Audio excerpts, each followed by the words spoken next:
welcome Harvey to LipRoll. It's so nice to have you here. Thanks, Valerie. Great to be here. I love it. Yeah, it's been a really cool ride being able to interview people this far. But you are our You waited too long. I know. How come I'm only just now coming? Well, we're getting into it, right? We're getting to the good stuff. We're getting into the good Okay, stuff. So all right. we wanted to bring a producer on, right? And you and I have had the pleasure of meeting through Ruby Rose.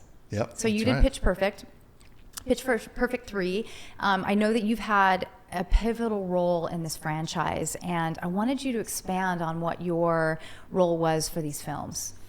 Well, you say pivotal. I don't know if that's true or not, but I recorded all the vocals. So they're a cappella movies and a cappella performances. So I guess it has something to do with, the quality of the movie. But I started on pitch 1, and they hired me to kind of come in and help wrangle some of the vocal performances, do some arrangements, make the song sound as cool as possible, as contemporary, and then also work with the cast and the actors in trying to get good vocal performances. I had done so many years of work with record production and album production, working for different labels, and I think I got a little bit of a reputation as a guy who could work on difficult cases or difficult people who sometimes weren't always comfortable singing or maybe needed a little extra boost in singing.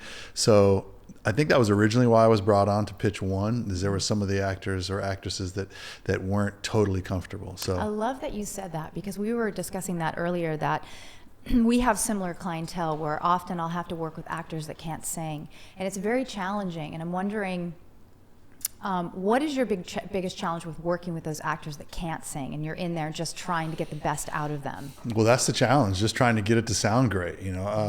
Most people can sing, though, a little bit, right? You sing in your shower, you sing in your car. So I try and take what an actor or actress would do just driving down the street, listening to their favorite song, and get that to translate into the studio setting.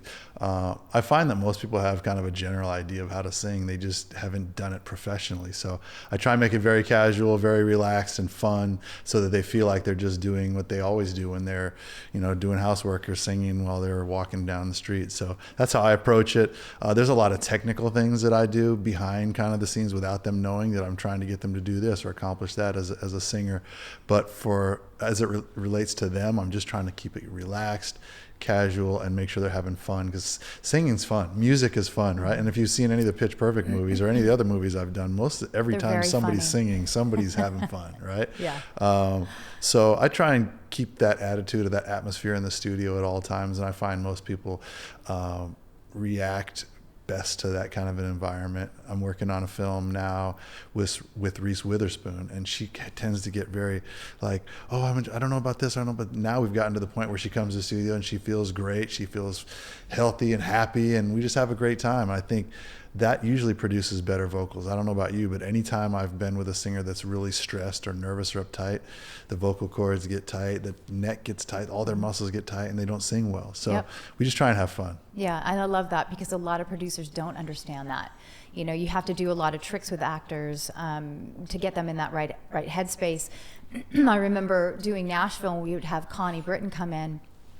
And I said to Buddy Miller, who was producing at the time, I said, look, it'd be really cool if we just had her come in, straight off the set, because when she comes in on the weekends or she's been with her son, she comes in as Connie. Right. When she comes off and comes off the set and comes in as Raina James, she's Raina James. I mean, she just is such a great actress. She morphs into this person that's so fascinating to watch. Yeah. I've actually never seen in my career anything like that, but somebody that didn't sing got her to sing, and then was just terrified and would crumble, but based on her day and how she feels coming into the studio, it was like made all the difference in the world. So Crazy. It's nice that they have that experience where they can just have a good time and not go, oh my God, I've got hands on, how do I use these? They're freaking out. So I do the same thing with people that can sing, though, for that matter. Yeah. Trying to get the studio environment right is a big part of how the performance comes out, in my opinion. So I mean, everybody has their list of things they like, and over the years I've kind of learned little tricks, just as far as the aesthetic of the studio, or drinks they like, or green M&Ms, whatever it is, all the dumb little things you hear about.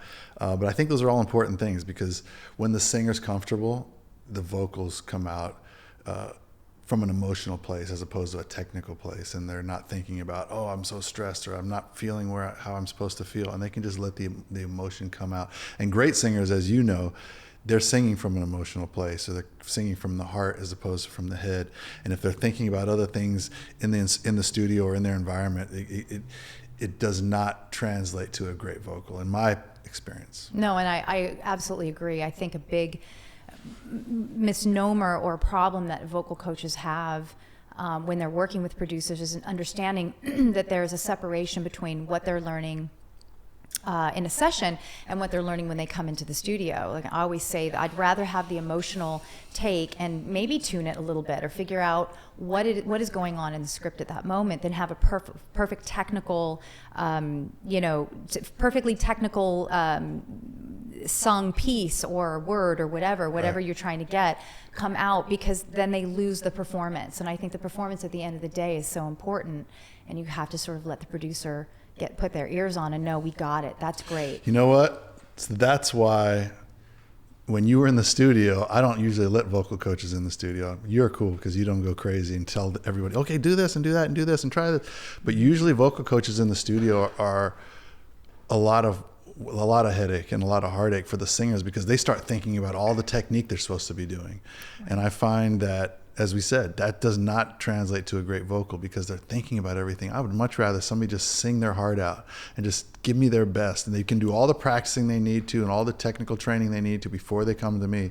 When they come to me, just sing, just have fun, let the emotions out, and be true to what you're doing, as opposed to really, really getting in your head and thinking about it. So yeah, you and I work together like that. And I like that, and I'm always very conscious of that when I go into a job, because I'm walking into that person's house. Right. That's their studio. It's different than them coming in and sitting on a session where I sort of have control of what I'm doing with that client at that time. Yeah. Is you have to understand you're coming into somebody else's space, and you need to let them run and be creative in that space. And I've been doing it long enough to know that there is a separation, and everything that you do, like you said, it leaves, and then you have to roll into the next portion of that, which is, this is just the art, and you have to let the art come in. I'm here to assist the singer. I'm here to give them whatever they need. If they're stuck, I'm here to help translate something that they're not getting vocally, and then I tap out, and you let the producer do their job. So that's why you're big time. Well, I'm trying, Harvey. So moving on to that, what advice do you have for singers that are trying to find their voice? That's a long show. That's a whole topic. I think you're talking about singers that aren't great singers, I'm assuming. I find those singers need to spend a lot of time listening to other music and singing along with other music. And I tell singers that are just starting out, I say, go listen to, 10 records every day and sing all the songs that you love. Sing hard, sing full out. Don't try and be timid. Just sing along with different singers and make yourself comfortable, and you'll start finding a little niche of kind of the songs you like. With like real traditional artists and singers that are trying to be artists, it's a little different process. They have to have a sound before they're going to be considered a real artist. And I think the only way to get that is to record hundreds of demos and hundreds of songs in your bedroom, get on your laptop, get your microphone out, record song after song after song until you find what really works for your voice. Where's the best spot in your voice? Do you sing, lower or in a higher register, or do you sing ballads more as opposed to up-tempo? So that takes a lot of trial and error and a lot of practice, whereas the actors or actresses that we work with, they usually don't have that time. So I tell them, start singing with songs on the radio, just sing at all times. Yeah, it's fast. You have to do your job very fast. Yeah. And they're usually on two other jobs at the same time. Exactly. And most likely they're not musicals, so they're acting. And I'm doing another film where one of the actors is a method actor. And I know very little about actors, and I think a lot of them are pretty crazy, but method actor, I guess you get into the part and you don't come out of your character ever. That's right, yeah. So he can't pre-record any of the vocals because he's in this character. So we have to wait for the whole thing to go by and then him to get out of his character to actually sing the vocals, which seemed really weird to me, but actors. Well, it makes your job stressful and longer because, we work differently. We get less time. Yeah, less time. Yeah, it's all about less time. Where I've been in with producers, they say, well, let's do this 27 more times. Everybody's got a different vibe, and I feel like their best work is right out the gate. Yeah, we always go back right out the gate. So has your voice... We did it on Dreamgirls. Oh, yeah? We sang And I'm Telling You 7 different times. and the first take was the best take. It always and is. that was the one we used in the film. Yeah. But we did not 7 times, but 7 sessions. So we recorded it, left, came back. The director's like, let's try it a little fast. Let's try it with this. Take it up with half. All the different things we tried, and inevitably we ended up going back to the first take. Well, now I'm on Dreamgirls. Now you've got me thinking about Dreamgirls. What was it like working with some of those artists? I mean, you've got some massive voices. I mean, what an amazing movie. Yeah, it was great, and it was a lot of fun working with all the talent. Jamie Foxx we had made records with before. Jennifer Hudson was new. Some of the other people we'd known and worked with, Keith Robinson. So all really good singers. And again, it was about having a good time. That was a great cast. Bill Condon was the director, who kind of has my philosophy. It's very low stress, a lot of energy, a lot of fun in the studio. Jennifer Hudson, none of us knew who she was. She was off of Idol. She was the last person cast.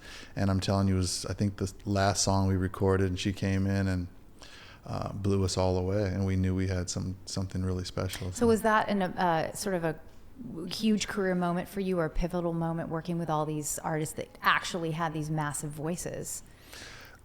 I would say not for that reason, because I'd worked with most of the crazy singers before that anyways, Whitney Houston and Michael Jackson and Elton John and all the really good singers, even Aretha Franklin and Patti LaBelle, all the classics. And then I was working with kind of the young, great singers at the time as well, Beyonce and Justin Timberlake, people like that. But as it pertains to like my career and the direction it was headed, Dreamgirls definitely opened a new chapter and some new doors, because that was really the first big film that we did. I think it was 40 or 50 pieces of music in that film, and that really opened my eyes to like a whole nother area of music production, because previous to that we were just doing records and producing songs for labels. So it was a little bit of a turning point. It's exciting. I mean, you've just reading about your resume, it's huge and monumental, and wearing so many different hats. I mean, and you'd mentioned Michael Jackson, just going back to those days. I mean, obviously that's my generation as well. Michael made me fall in love with music. The Jackson 5, Heartbreak Hotel. I was done. I was cooked. And then Elton John's Rocket Man. And I lived in England my formative years, and my father had bought me one of those little LPs, and I put that on and just absolutely fell in love with it. I mean, what was it like working with some of those artists, and what were the challenges that came from like a Michael to a Whitney? First, what it was like was amazing, because all those were my artists that I looked up to and loved as a young guy as well. So being able to sit in the control room and look out the glass and then have those voices come through the speakers sometimes was overwhelming. And I was just like, whoa, this is so cool. But the challenges were, and I find them to be very similar across the board when it gets to all those kind of iconic voices, they aren't used to being produced and pushed. And I'm a pusher, and I'm definitely like a vocal conscious producer. So I tend to go pretty hard at singers. Sometimes I'm tough, sometimes I'm nice, sometimes I'm supportive, sometimes I get them angry. So I do a lot of different tricks to get singers to sing the way I want them to. So in working with a lot of the divas, it's foreign to them. They haven't been exposed to that. And sometimes it can be a little tough at the beginning, and I usually find my way to get into it smoothly, and they don't get too upset with me right away. But over the course of a session or a couple sessions, they're going to probably be pushed harder than they have been in a long time. So that's a challenge. But I think at the end of the day, the result usually, if not always, is really exciting and pleasing to them. And they usually end up coming to me and say, man, that's the best I've sounded in such and such a years, or thank you so much, that was so much fun. And I think that's part of what's built my career, is my ability to just, put the celebrity aside, put the excitement over, wow, that's really, Aretha Franklin in the booth, and focus on the work and focus on the vocal and focus on the performance, and how do I make them sound better than they've ever sounded before. And that's my goal every time I step in the studio. You and I have a very similar outlook, I think, on that, because I feel you when you say having to go in, you have a job to do, you sort of disassociate with the job for a moment, and you have to hone in on what your job is and what the person needs, what the singer needs. And I love that you said you have to make them comfortable first. So they have to trust you. And I think people are very much more intuitive than we give them credit for. And if they trust you and they're in, you have them, then you can go in and be a hard ass and do what you need to do. Especially artists, they're very intuitive. They are, and they know sensitive. right when they're very sensitive, and they know right when they walk into your door, they get a sense from you. We talked about that when Yep. we were talking about doing the show. They get a sense for who you are, and I Yeah. think if you can make them comfortable, then you can go in and be tough on them and just say, look, this is a job, and I've got, my job is I'm getting paid to get the absolute best out of you. So you have to put all of that stuff aside and just go in and do the work. It's a little bit of psychiatry too. Like every Yes. singer's different. Some singers, when they come in the door, you can read what they're going to need to give their best, and that's part of my job, is not only just technical, but it's a little bit emotional and, like I said, psychological. How do I get this singer to do what I need them to do? Because really my butt's on the line. Like if That's I don't right. turn in a great sounding record, I probably won't get hired again. So I'm not super concerned about how famous the person is, or the paparazzi chased him or whatever it is. I'm concerned about, let's get this vocal, let's get it to sound good so we can make something special. Yeah, That's and if it doesn't sound good, it turns back. Well, this is who they're seeing as a voice teacher. This was the producer. I can blame it on you. Yeah. I could just go, it was Harvey's fault. He produced a it. horrible vocal. I had the singer perfectly ready. It was perfect, and then that happened. No. So I'm sure that's happened before. I understand that. I mean, Yeah. I understand that, and it is psychology. I tell people all the time, and my singers, you're athletes, and if you don't start working like an athlete, you're gonna get killed. Yeah. Especially in this climate as singers, and the psychology of it, just the self-medicating that's going on, and the anxiety and having to wade through all of that. I'm sure you do as much as I do, just trying to get them through doing something that's very vulnerable. And I always say that my singers show up in their lessons how they are in life. And so you do have to psychoanalyze them, like you said, a little bit, and then switch gears and get the best out of them. And I think that's a gift. I think that's a gift to be able to know yourself, know what you're dealing and doing with your client, and know how to steer them in the right direction, Right. all while not pissing anybody off.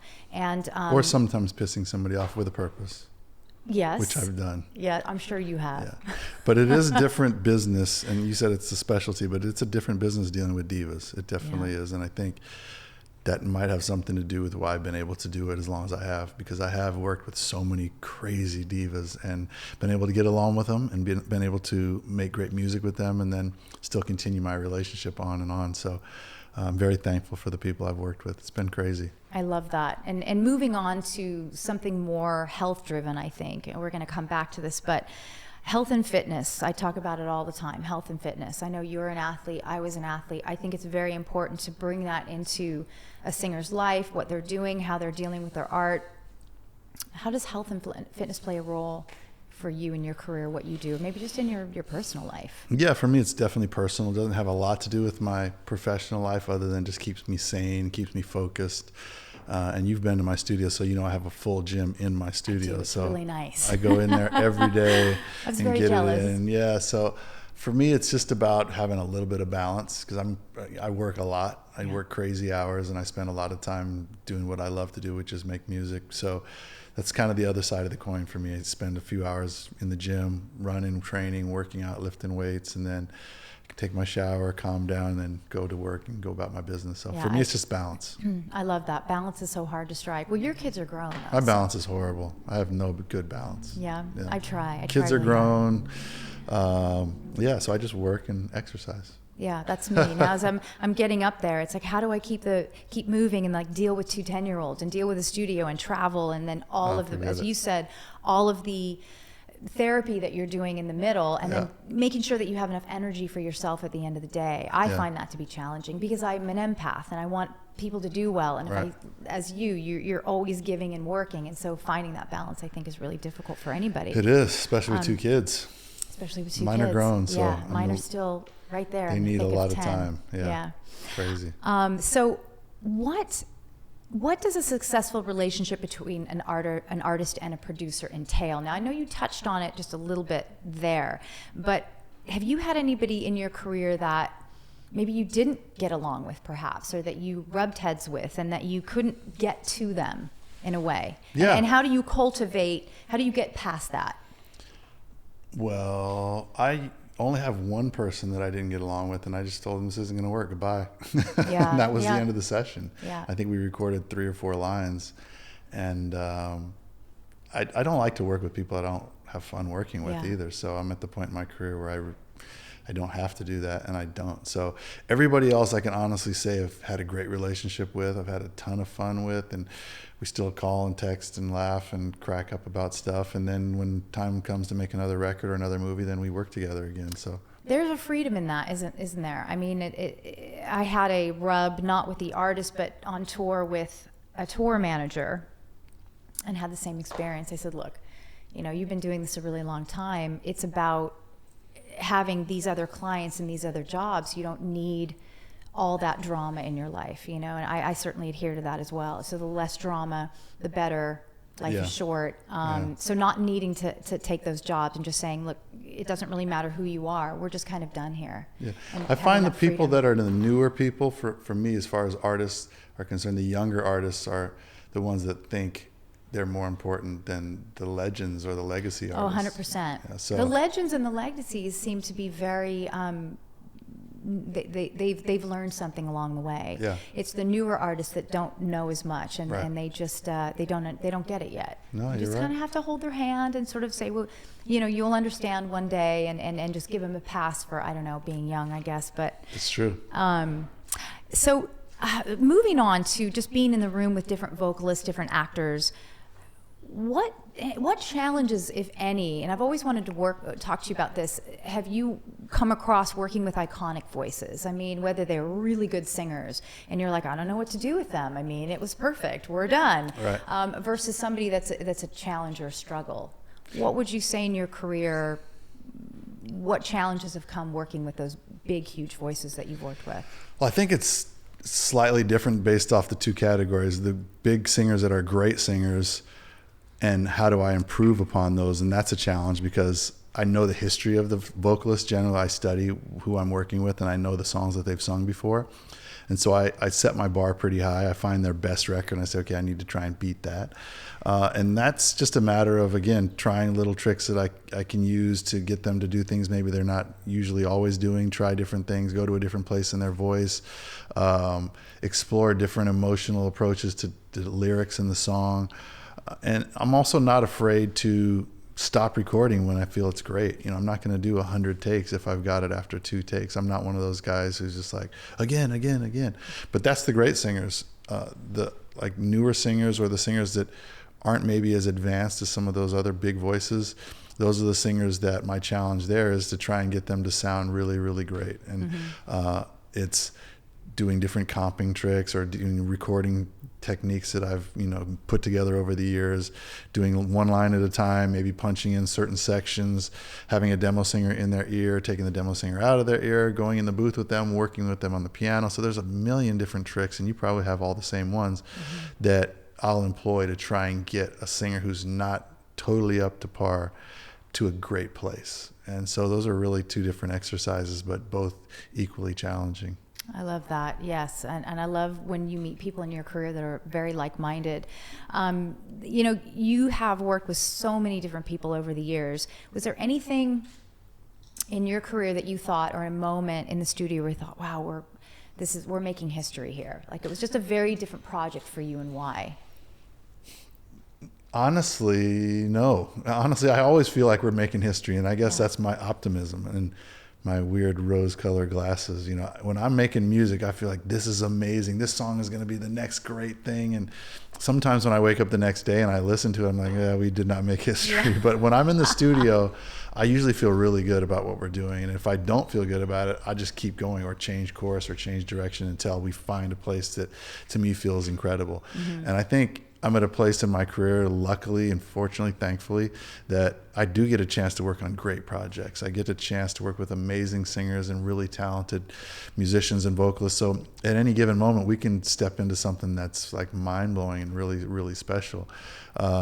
So I tend to have that feeling a lot, to answer your question. But I can never predict what the public's going to like. I can't predict what songs are going to translate, on Spotify or on the radio. Or what movies people are going to want to see. I just feel like when I'm in the studio, it's magic, and the talent that comes across when you put a couple different people together and you collaborate and you all mash up that talent into one like stew, and what comes out is really, really, unique. And I don't think it's like a whole lot of other jobs in the world where you get a chance to collaborate with somebody, one or two or three people, like that closely and that openly, and you create something from scratch. Something comes out of nothing. To me, that's still exciting every time I go in the studio and I get a chance to do it. I think that's the sort of what was the, you answered my question very well, actually. That's the basis, that's the history of going in and having something from nothing and saying, gosh, we got to create this, and how cool is this job? So what has enabled you to become, I don't know, bigger than a musician? I mean, you're a businessman, you're an entrepreneur, you're a studio owner. The list sort of goes on. So what has enabled you to become, I don't know, just larger than a musician? You wear a lot of hats. I'm not sure exactly what you can attribute that to. I just know that I have a real drive and a passion for creating excellence. And I love getting the opportunity to do new things and try different avenues. So it's all centered around music, obviously, but working with so many high-level artists and learning so much from people that I work with has inspired me to do other things. So I don't want to just make pop records. I don't want to just produce vocals or make movies. I want to do all of it. And I just really enjoy the challenges, and I enjoy the opportunity to try different things and little adventures. What does your week look like? I know we talked about balance a little bit before, and you said you're not good at balance. So I'm interested to, what is a week? I say I'm not good at balance in the traditional sense. To me, I feel like I'm very balanced. I love what I'm doing. Yeah. My week consists of doing meetings all morning, doing phone calls and budgets, and meeting with my staff about projects we're working on, both on the administrative side and the creative side, because I have people who are just dealing with, budgets and credits and contracts and releases and licenses, things like that. And then I have a team of writers and producers. So I'm doing meetings in the morning, in the midday. Afternoons, I'm usually creating, writing, or recording, and then the evenings we just go until we can't stay awake any longer, and we're in the studio. At my facility, you've been there, there's 4 different studios. We have 18 different writers and producers all going in different rooms. So either there's a record here and a movie here and a TV show here, or there's, everybody's just making music. So it's exciting and it's a lot of fun. I have a publishing company, so there's that. We're finding new writers and finding people who can create really great records for our artists. I have a record company where we've signed 7 artists that we're distributing and releasing those records. Oh, I didn't know that. So there's something new. That's exciting. What's the record company called? It's called 100 Up Entertainment. 100 Up. Yeah. Okay. And the philosophy there is, and you'll appreciate this, we know that the entertainment business is tough. We know that there's going to be a lot of criticism, and there's going to be a lot of people that tell you you can't make it. And I think people have probably told you that, and they've definitely told me that. So they're going to knock you down time after time after time. They're going to knock you down 99 times, but you have to get up 100. So that's why we call it 100 Up. And our artists, our producers, everybody has that same mentality where just got to keep getting up, get back in the studio, make another record, cut another vocal. And it applies to everybody, engineers, producers, writers, singers. Everybody on my staff has that mentality. And that's, I think, one of the reasons why we love working. We're really driven, and I know we're doing great things in the company. I love that there's a story behind that, because usually people just pick a name, but it seems to encompass what your whole career has been about. Yeah. So I love that, and I love getting to know different things about different people, because we all don't just do one thing. I think we're all wearing many hats. So I find that amazing that you're able to balance all of that.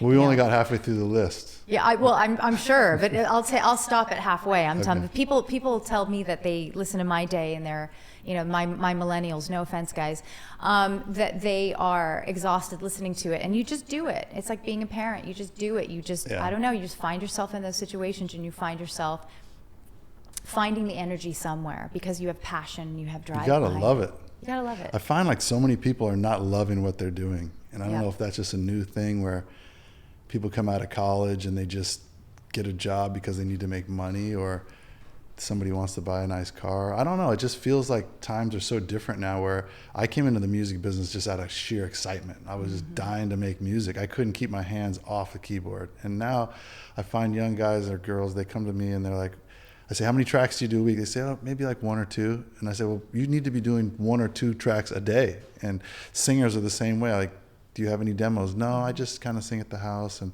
I don't know, I just feel like music has lost the drive and the passion behind it in the people who are creating it right now. Not everyone, I'm being stereotypical, but for the majority of people that I'm meeting, they're just like kind of do it as a side thing, or they put a little bit of energy into it, but then they're also going to go work at this other job. So I loved it.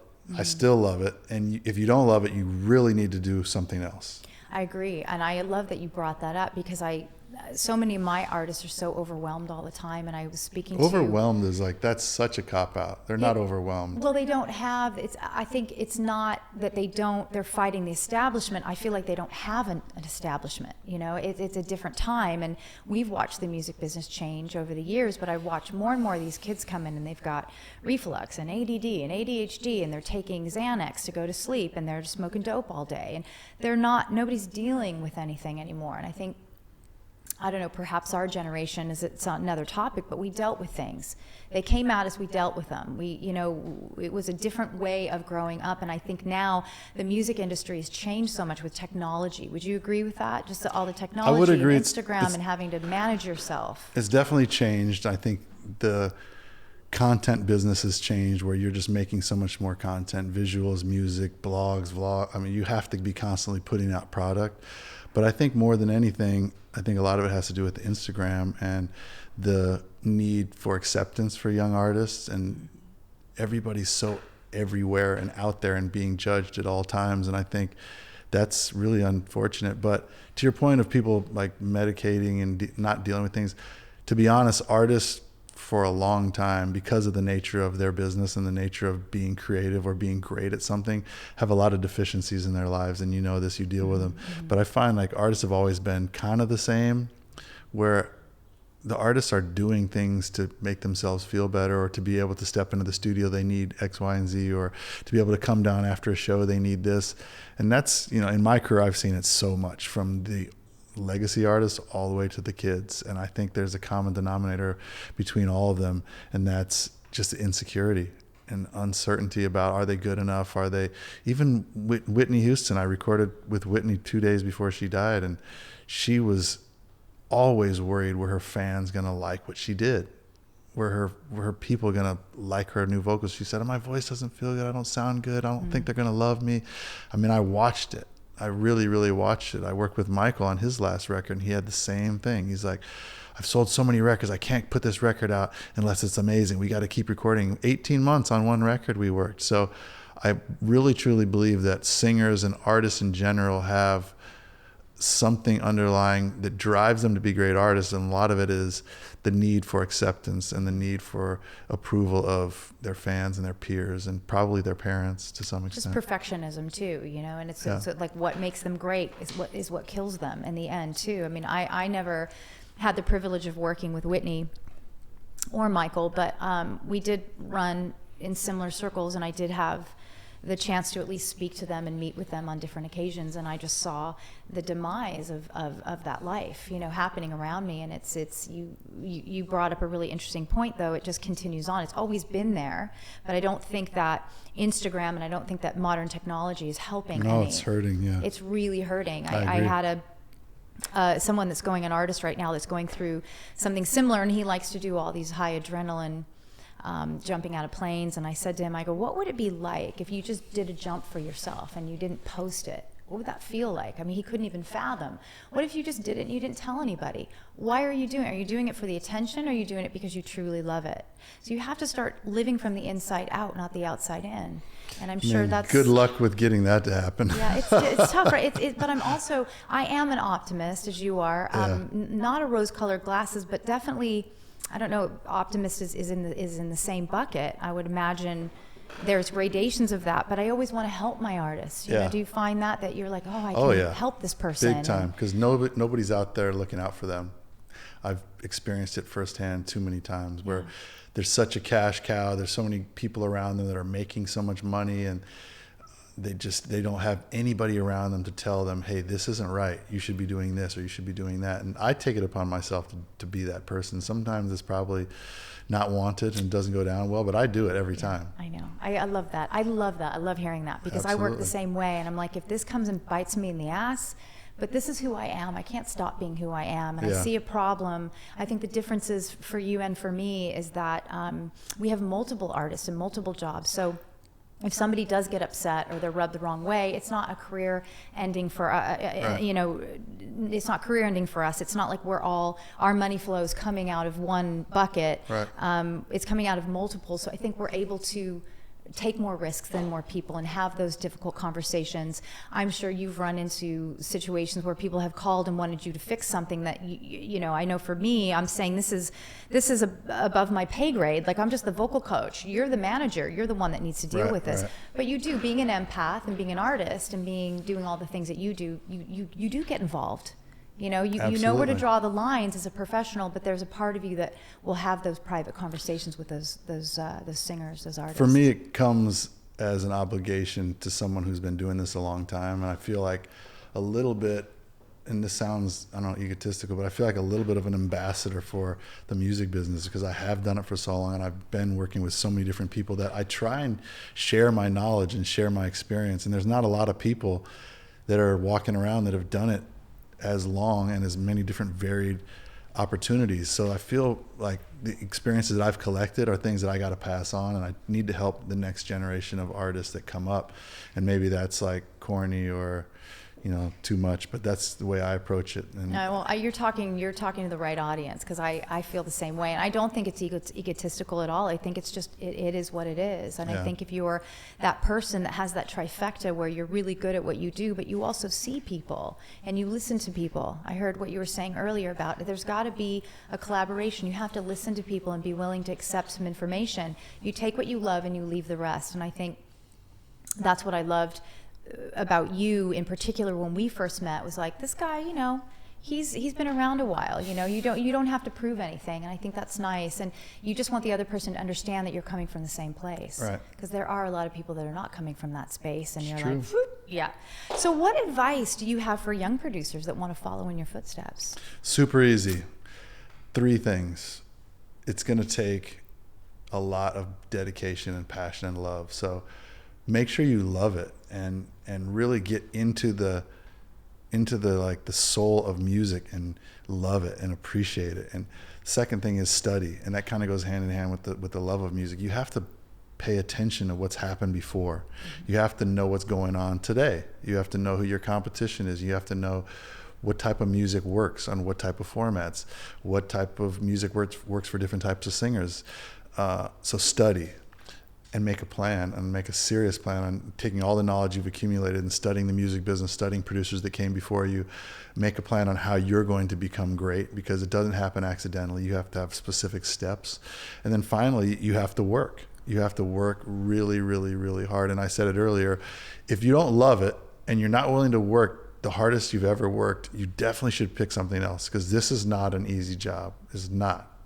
Everybody sees, you know, cars and nice clothes and going to the Grammys and doing this, but that is like so far down the road, and that's such a secondary byproduct of what you do early on in your career. It takes work. So again, have a passion for it, really love it, and like really love it. If you wake up in the morning and you want to go do something else, like go play basketball with your friends or go, you know, Uber drive or something like that to make money, do that.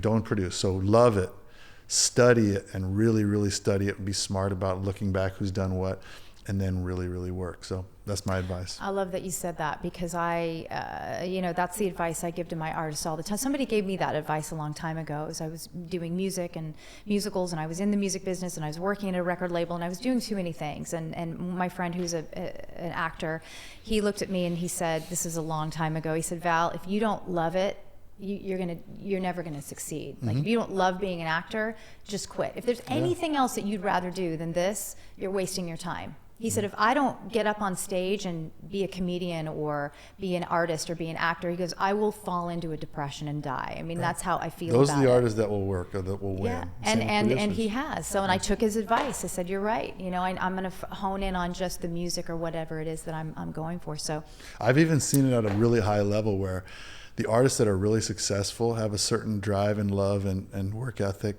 but the artists that are the superstars are another level, even beyond what I've seen before on really successful artists. And I'm lucky enough to be involved in the Recording Academy and the Grammy TV show. So during the rehearsals and the sound checks, I watch all the artists, and as they go up, I see how they rehearse, how they warm up, how they interact with the staff, and you can see the levels based off of how successful they are, how hard they work, and how driven and how much they love what they do, just sitting in those environments. And I see it in the studio the same way, so it's intense. Well, you're always watching, and I'll just say one thing that's so nice to talk to people in the business who've been in it a long time is if you're able to watch what's going on around you and pay attention to other people, it's sort of like, I describe it, sometimes I feel in life that I'm in I'm watching a movie, but I'm not in it. It's like you're vibrating in a different level. And I think to be somebody like you doing what you do, and be as successful as you are, you have to have that in your person. That's deep. You went right over my head, Val. Yeah. Well, it's just you're in it. You're always watching. I think you're watching other people. Basically you're watching what they're doing. You're watching how they're behaving, and you're kind of sitting back and figuring out, how do I deal with the situation. I'm usually sponging though. I'm like watching. I'm like, okay, I'm gonna use that. I'm gonna try this. I love being around really successful people that I respect and admire. I've had great role models in my life. I've had people in my life since I was a kid. My dad was really important to me. I think after that I had a great basketball coach. I had Clive Davis, Jimmy Iovine, people that I've been around that did things the right way. I've been really fortunate, and I've paid attention, and I've learned. Yeah, and not just music, but sports. I mean, I know we're going to kind of wrap this up, but there's something the boys were telling me earlier about LeBron James, or something that you did with LeBron. What was that like? I did a film with LeBron, and it was called More Than a Game. It came out, I think, in 2007 or 8 maybe. And I had a great experience working with him and his team. And again, just learned a lot from different people like LeBron. And it's a weird life that I've had. I've just done some cool things and just been really fortunate. And I don't know. Well, I love it. You've been a great guest, and we really appreciate you coming on. Thank you. This is another cool thing in my life, to get a chance to do this and be on this show with you and talk about music and other nonsense. Well, thanks for coming. We appreciate it. Okay, Val, thanks. Harvey.